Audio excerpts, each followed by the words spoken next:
চেয়ে ভয়াবহ অবনতি আমরা তোমাদের করব।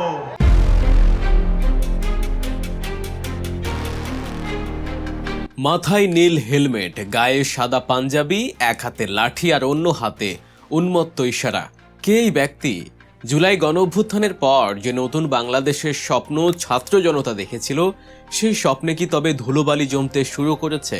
কেন হঠাৎ করে উত্তাল হয়ে উঠল ঢাকা আলিয়া মাদ্রাসা থেকে শুরু করে জগন্নাথ বিশ্ববিদ্যালয় কিংবা ঢাকা কলেজের ক্যাম্পাস?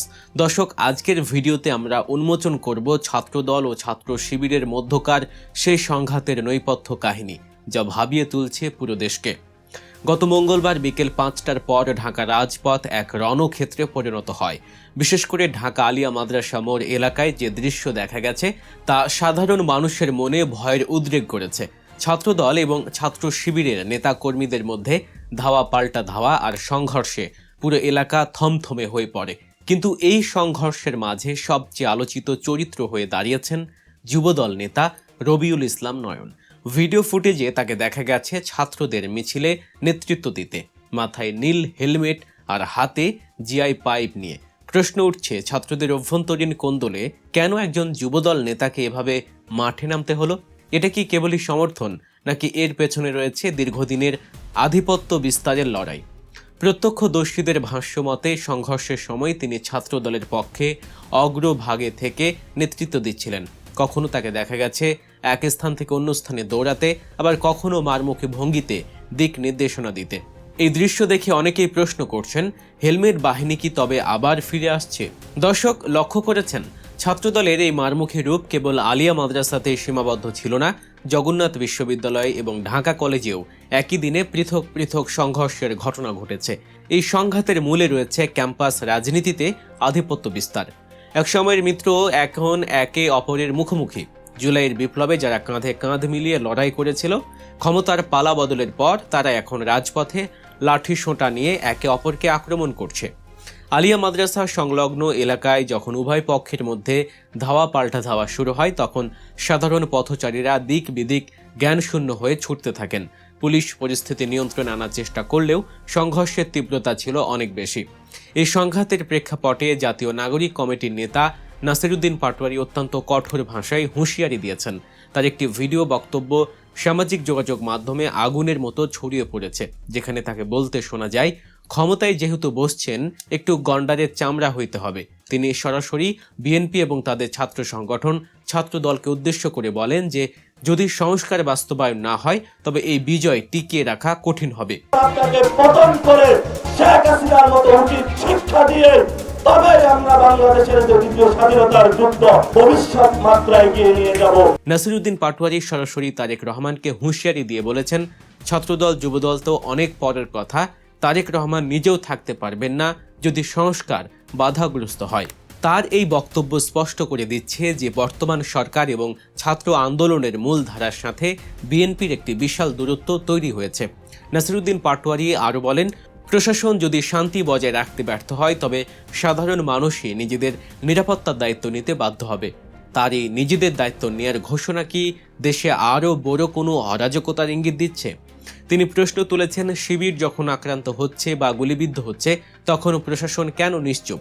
এই ক্ষোভ কেবল পাটোয়ারীর একার নয়, বরং সাধারণ ছাত্রদের একটি বড় অংশ এখন ছাত্র দলের এই বেপরোয়া আচরণের বিরুদ্ধে সোচ্চার হচ্ছে।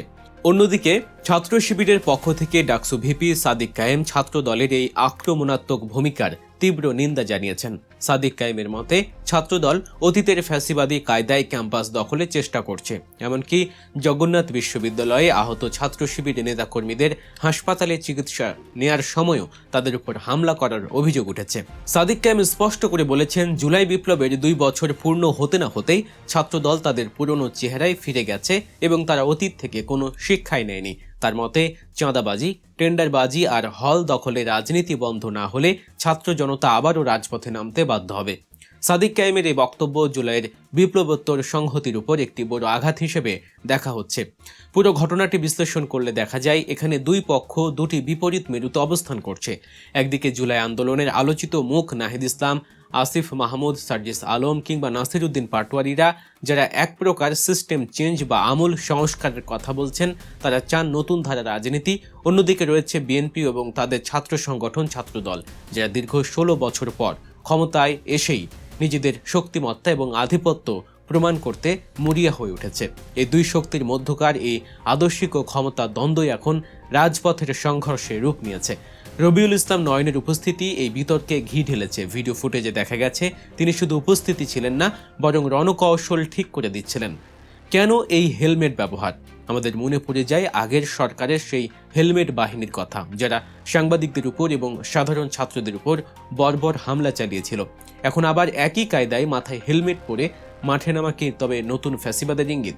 রবিউল ইসলাম নয়ন আবার ছাত্রদলকে ধন্যবাদ জানিয়ে বলেছেন, ছাত্রদল আজ যে ভূমিকা রেখেছে তা প্রশংসার দাবিদার। তার এই মন্তব্য সংঘাতকে আরও উস্কে দিয়েছে বলে মনে করছেন বিশ্লেষকরা। জগন্নাথ বিশ্ববিদ্যালয়ের নির্বাচিত জিএসের উপর হামলার ঘটনাটি এই উত্তেজনার পারদ আরও বাড়িয়ে দিয়েছে। নাসির উদ্দিন পাটোয়ারি তার বক্তব্যে বারংবার প্রশাসনের ব্যর্থতার কথা তুলে ধরেছেন। তিনি প্রশ্ন তুলেছেন, পুলিশ কেন দাঁড়িয়ে দেখেছে যখন রাজপথে রক্তপাত ঘটছে? এই অবস্থায় সাধারণ মানুষের মনে প্রশ্ন জাগা স্বাভাবিক। আমরা কি তবে আরও একটি অস্থির সময় দিকে এগিয়ে যাচ্ছি?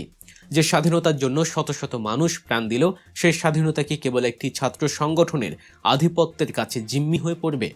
ছাত্রদল দাবি করছে তারা ক্যাম্পাসকে অস্থিতিশীল করতে চায় না, বরং দুষ্কৃতিকারীদের প্রতিহত করছে। কিন্তু রাজপথের বাস্তবতা এবং ভিডিও ফুটেজ ভিন্ন কথা বলছে। সাধারণ শিক্ষার্থীরা এখন আতঙ্কে রয়েছেন। তাদের প্রশ্ন, ক্যাম্পাস কি তবে আবার রাজনৈতিক লেজুর বৃত্তির আঁকড়া হবে? হল দখল আর সিট বাণিজ্যের যে সংস্কৃতি বন্ধ করার জন্য ছাত্ররা রাজপথে অকাতরে রক্ত দিয়েছে, সেই সংস্কৃতি কি আবার নতুন নামে ফিরে আসছে?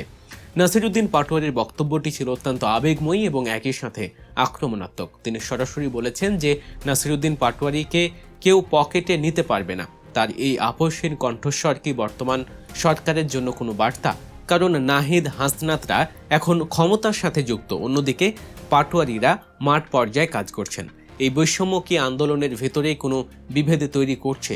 আজকের এই ভিডিওতে আমরা যে তথ্যগুলো তুলে ধরলাম তা থেকে এটা স্পষ্ট যে বাংলাদেশে ছাত্র রাজনীতির মোড় এক বিপজ্জনক দিকে যাচ্ছে।